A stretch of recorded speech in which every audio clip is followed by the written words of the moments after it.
Hello students, ये class अपनी physics की चल रही है क्लास 12 के लिए। और जो अपना टॉपिक है उसका नाम है semiconductor and electronics.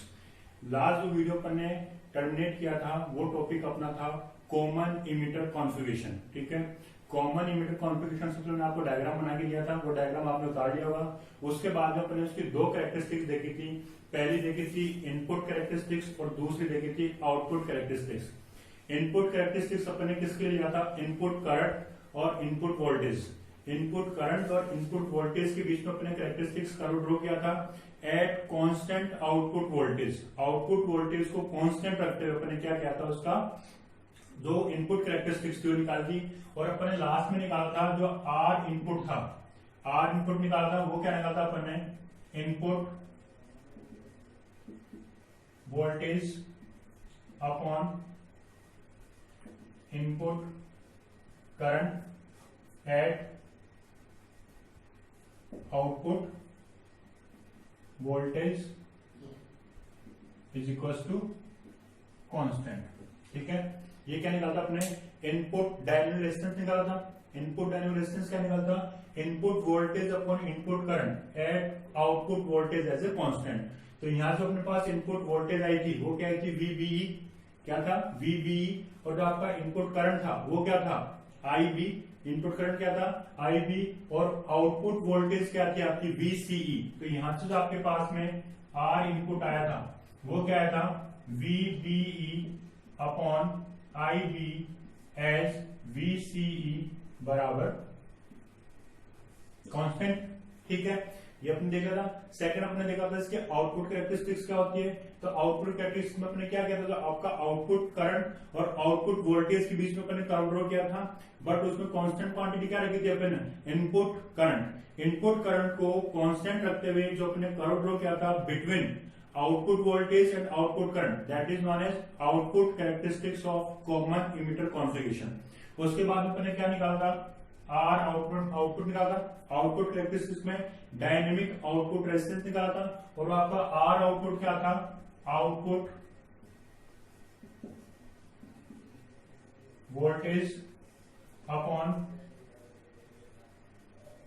Output current. ठीक है, और at input current is equal to constant. ठीक है, तो आर आउटपुट क्या निकालता अपने? Output voltage upon output current at input current as a constant. तो यहां से अपने पास आर आउटपुट का फॉर्मूला क्या था? आउटपुट वोल्टेज क्या थी? वीसीई अपॉन आउटपुट करंट क्या था आपका? आईसी। और जो आपका आईबी था जिसको अपने क्या अज्यूम किया था? कांस्टेंट अज्यूम किया था। तो कल का जो वीडियो लेक्चर था अपने यहाँ पे टर्मिनेट किया था, आउटपुट और इनपुट कैरेक्टरिस्टिक्स अपने देख ली थी। अब अपने पास यहाँ पे आता है power amplification factor for common emitter configuration. कि जो अपन कॉमन इमिटर कॉन्फ़िगरेशन को काम में ले रहे हैं, सर्किट में यूज में ले रहे हैं, तो उसका पावर फैक्टर, जो पावर है वो कितनी ज्यादा बढ़ेगी या कितनी कम होगी, तो पावर फैक्टर आती है। ठीक है, जो पावर फैक्टर कॉमन इमिटर के लिए अपन काम में लेंगे उसको अपन शो करते हैं अल्फा से। किससे शो करते हैं? अल्फा से। ठीक है, तो यहां से अपने पास आता है that is power factor known as alpha. ठीक है, ये पावर फैक्टर जो आपका आगा इसका फॉर्मूला होता है output current upon input current. ठीक है, जो आपका आउटपुट करंट है उसका इनपुट करंट के साथ जो भी आपका रेशियो आएगा वो क्या होगा? आपका पावर फैक्टर होगा। ठीक है, तो यहां से क्या होगा? Power factor is equal to alpha. और अल्फा में अपन क्या लेंगे? जो भी आपका आउटपुट करंट है वो क्या है? आईसी। ठीक है, आईसी। और जो इनपुट अपन इमिटर से कराएंगे क्योंकि इमिटर चार्ज फ्लो करेगा, तो आईसी अपॉन जो आईई होता है वो क्या होता है? आपका अल्फा होता है। It means power factor is the ratio of collector current to the emitter current. ठीक है, इस फॉर्मूले को आपको ध्यान रखना है। जो अल्फा होता है power factor, it is the ratio of collector current to the emitter current. तो आईसी अपॉन आईई जो क्या होता है? आपका पावर फैक्टर होता है। ठीक है, ये मैंने आपको रिवाइज किया है। अब इसके नेक्स्ट अपन देखेंगे वो आपके पास आएगा कॉमन बेस कॉन्फ़िगरेशन। तो मैं कॉमन बेस का डायग्राम बना देता हूं, वो डायग्राम आपको उतारना है, फिर अपन उसके इनपुट और आउटपुट कैरेक्टरिस्टिक्स देखेंगे।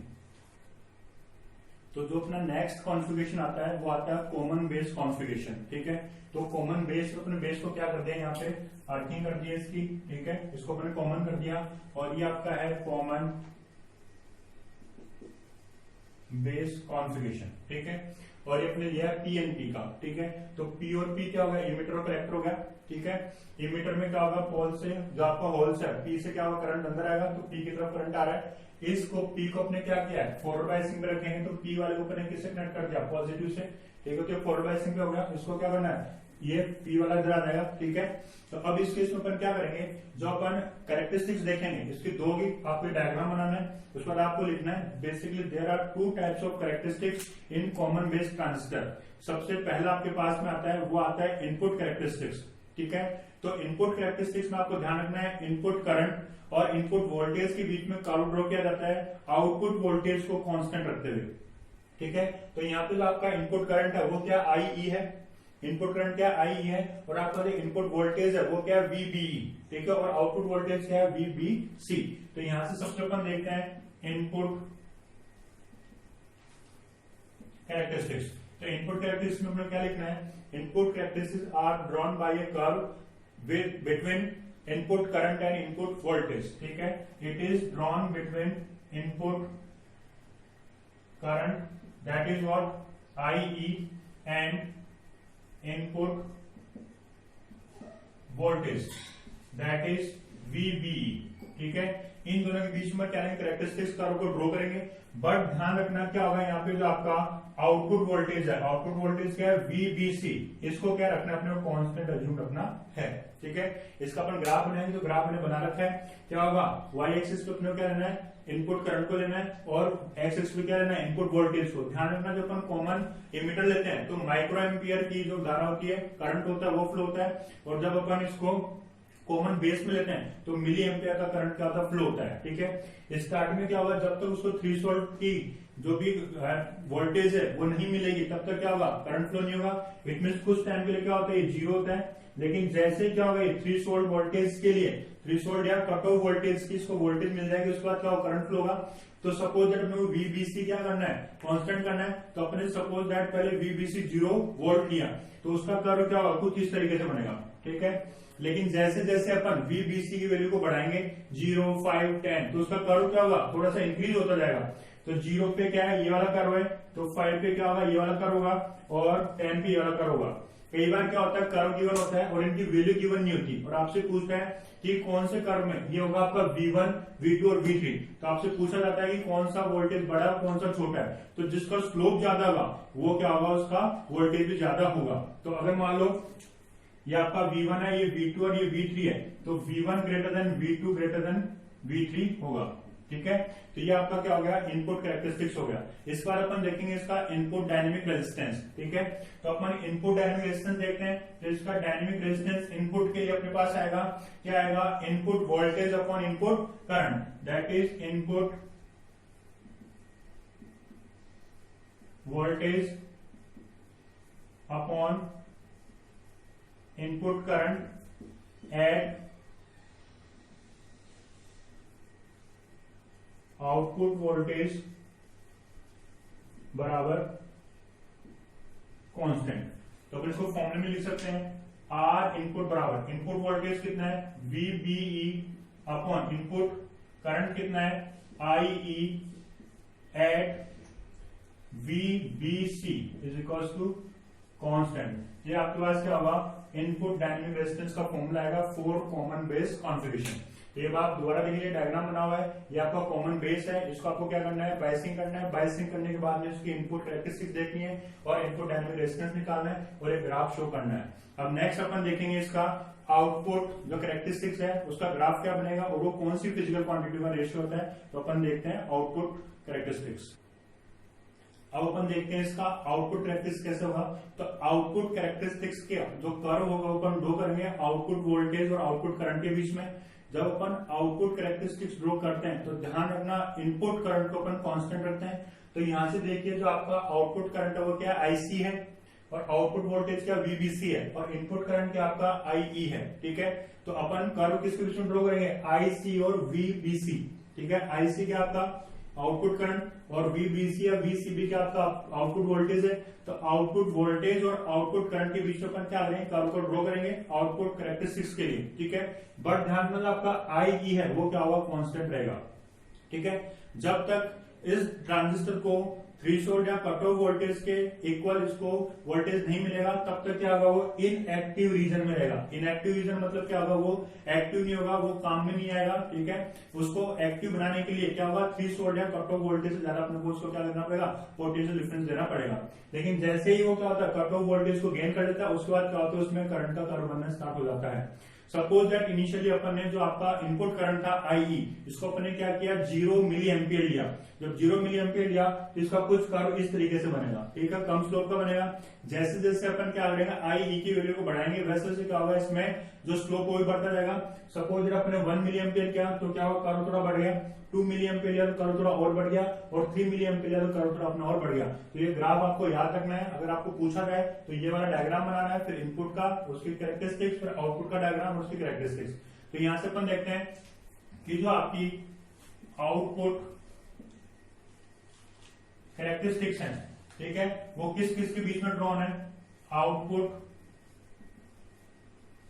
करंट जो आपका IC है, और आउटपुट वोल्टेज जो आपका क्या है, VBC, इन दोनों के बीच में ड्रॉन है। और जो आपका इनपुट करंट है, जो इनपुट करंट है उसको अपन ने क्या लिया है, कांस्टेंट लिया है। ठीक है, तो यहां से अपन निकालते हैं आउटपुट डायनेमिक रेजिस्टेंस। तो जो आपका आउटपुट डायनेमिक रेजिस्टेंस आएगा वो क्या आएगा, आपका आउटपुट डायनेमिक रेजिस्टेंस क्या होगा, output voltage upon output current. तो आउटपुट वोल्टेज कितना है, VBC, और आउटपुट करंट कितना है, IC एट IE बराबर क्या रहेगा, कांस्टेंट।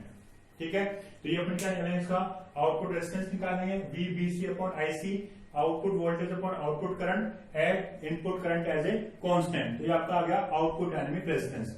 जिस तरीके से अपने पावर फैक्टर निकाला, जिसको अपन एम्पलीफिकेशन फैक्टर बोलते हैं या पावर एम्पलीफिकेशन फैक्टर बोलते हैं, किसके लिए निकालता अपन ने, कॉमन इमीटर के लिए अल्फा निकाला था, IC अपॉन IE।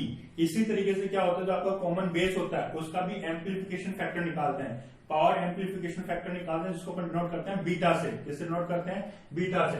तो जो इसका पावर एम्पलीफिकेशन फैक्टर होगा उसको डिनोट करेंगे बीटा से, और उसका फॉर्मूला होता है IC अपॉन IB।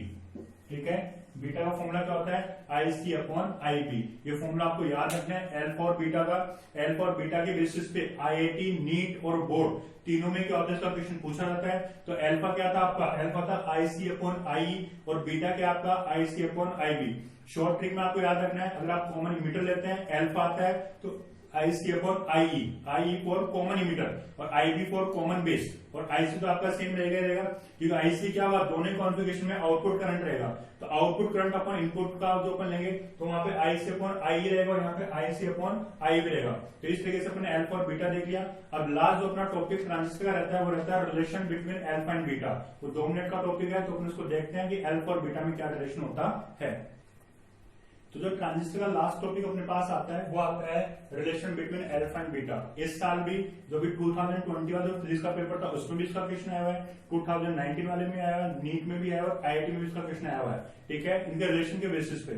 तो वी नो दैट जो भी आपने करंट इमिट किया था इमीटर से, ठीक है, उसको बेस और कलेक्टर दोनों ऑब्जर्व करेंगे, क्योंकि यहाँ पे इमीटर क्या इमिट कर रहा है और कलेक्टर भी कलेक्ट करेगा, बेस भी कलेक्ट करेगा। ठीक है, क्योंकि 3 पार्ट थे, इमीटर, कलेक्टर और बेस, और उसमें ये बताया गया था कि जो इमीटर पार्ट होता है उसमें इम्प्योरिटी ज्यादा होती है, इसमें जो चार्जेस का फ्लो कहां से होगा, क्या इमीटर से होगा।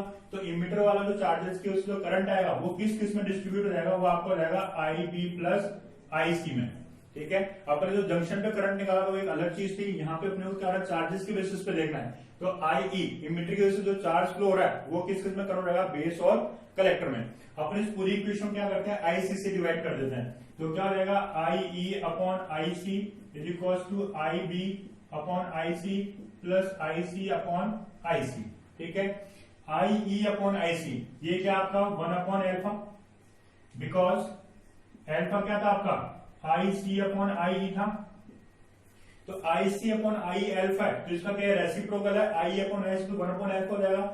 इसी तरीके से IB अपॉन IC क्या हो जाएगा आपका 1 अपॉन बीटा, बिकॉज बीटा बराबर क्या था आपके पास IC अपॉन IB। ठीक है, और IC और IC करके क्या जाएगा 1 आ जाएगा। तो यहां से क्या हो जाएगा 1 upon alpha is equal to 1 upon beta plus का 1। ठीक है, तो यहां से अपन इसको दो तरीके से सॉल्व कर सकते हैं। पहला होगा 1 upon alpha is equal to 1 upon beta plus 1 और 1 upon alpha is equal to 1 upon beta plus 1।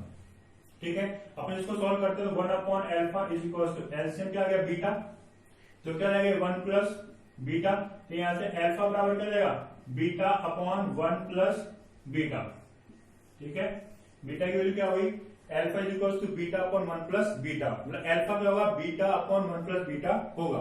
ऐसे पर इसको सॉल्व करते हैं तो क्या होगा 1 upon alpha minus 1 is equal to 1 upon beta, तो यहां से क्या होगा एल्फा, तो 1 minus alpha is equal to 1 upon beta, तो बीटा की वैल्यू क्या रहेगी एल्फा अपॉन 1 माइनस एल्फा।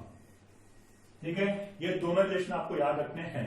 इन दोनों के बेसिस पर अपन एक रूल निकाल सकते हैं कि जो आपका एल्फा है वो हमेशा 1 से छोटा होगा। एल्फा की वैल्यू हमेशा 1 से छोटी होगी, क्यों? क्योंकि बीटा ऊपर है और नीचे 1 प्लस बीटा है, न्यूमेरिकल छोटा और डिनोमिनेटर बड़ा है, तो उस केस में क्या होगा वैल्यू 1 से कम आएगी। तो आपको ध्यान रखना है शॉर्ट में भी एल्फा की वैल्यू हमेशा क्या होती है लेस देन 1 होती है। यहाँ पे देखिए एल्फा बड़ा है और 1 माइनस एल्फा क्या होगा छोटा होगा, इट मीन जो बीटा होगा उसकी वैल्यू क्या होगी हमेशा 1 से बड़ी होगी। ठीक है, ये सबसे मोस्ट इंपोर्टेंट टॉपिक है आपका relation between alpha and beta. इसको दोबारा देखिए, इसके बेसिस पे आपको दो फॉर्मूले याद रखने हैं। कौन सा? एक तो alpha is equal to beta upon 1 plus beta और दूसरा beta is equal to alpha upon 1 minus alpha. और आपको शॉर्ट ट्रिक में याद रखना है कि जो आपका एल्फा होता है उसकी वैल्यू हमेशा 1 से कम होती है और जो आपका बीटा होता है उसकी वैल्यू हमेशा 1 से बड़ी होती है। इसका डेरिवेशन दोबारा देखते हैं। We know that I is equal to I P plus I C, पूरी इक्वेशन को आईसी से डिवाइड कर दिया। आईसी डिवाइड करने पे जो आपका I upon I C 1 upon alpha है, आई डी अपॉन आई सी आपको 1 अपॉन बीटा है और ये 1 आ जाएगा करके। इसको अपन क्या करेंगे 1 upon alpha is equal to 1 upon beta plus 1। अगर आपको एल्फा की टर्म में लेकर आना तो अलग सॉल्व करेंगे और बीटा की टर्म में लेकर आना तो अपन अलग सॉल्व करेंगे। तो अपन इसके यहाँ से दो पार्ट कर दिए। ठीक है, एक पार्ट अपन एल्फा के लिए सॉल्व करेंगे, एक पार्ट अपन बीटा के लिए सॉल्व करेंगे। तो एल्फा के लिए सॉल्व करेंगे एल्फा आएगा alpha is equal to beta upon 1 plus beta और बीटा के लिए सॉल्व करेंगे तो बीटा आएगा एल्फा अपॉन 1 माइनस का एल्फा। ये आपका डेरिवेशन पूछ सकते हैं, इसके बेसिस पे न्यूमेरिकल भी आ सकता है या डायरेक्टली 3-4 वैल्यू आपको गिवन होगी पूछ सकते हैं इसमें एल्फा की वैल्यू कौन सी है बीटा कौन सी है। तो जो भी 1 से कम है वो एल्फा की वैल्यू है और जो 1 से बढ़िया है वो आपकी बीटा की वैल्यू है। इस तरीके से आपका सबसे मोस्ट इंपोर्टेंट टॉपिक जो ट्रांजिस्टर था वो कंप्लीट हो चुका है। अब अपना जो लास्ट टॉपिक सेमीकंडक्टर का बचता है वो आता है आपका लॉजिक गेट्स। ठीक है, 5 तरह के लॉजिक गेट्स होते हैं, वो कैसे काम करते हैं, किस तरह का बोर्ड का क्वेश्चन आता है, उसको अपन नेक्स्ट वीडियो में देखेंगे। होप आपको ये समझ में आएगा ट्रांजिस्टर किस तरह से काम करता है। कोई भी आपको डाउट हो तो आप मुझसे पूछ सकते हैं और चैनल को ज्यादा से ज्यादा सब्सक्राइब करें जिससे आपको वीडियो जल्दी से जल्दी मिल पाए। Thank you for watching.